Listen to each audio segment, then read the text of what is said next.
திருநாவுக்கரசருடைய வரலாற்றில் இறுதிக்கட்டம்.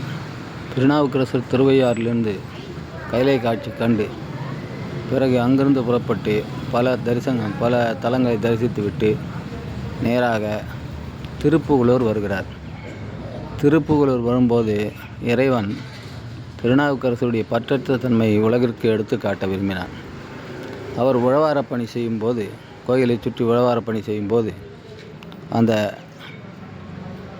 பெருக்குகின்ற அந்த தொடப்பத்தின் அருகில் பெருக்கி கொண்டிருக்கும்போது பொன்னையும் நவமணிகளையும் தோன்றச் செய்கிறான்.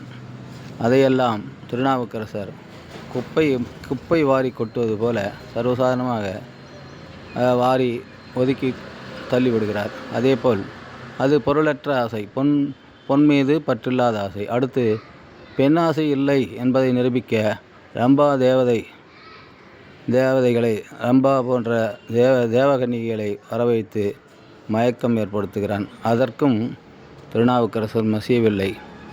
இறுதியில் சித்திரை சதய நாளில், ஒரு நல்ல நாளில் திருப்புகலூரிலே தான் அடக்கமாக வேண்டுமென்று திருநாவுக்கரசர் எண்ணுகிறார். அவ்வாறே இறைவன் அந்த நன்னாளில் திருநாவுக்கரசரை தன்னோடு சேர்த்து கொள்கிறான்.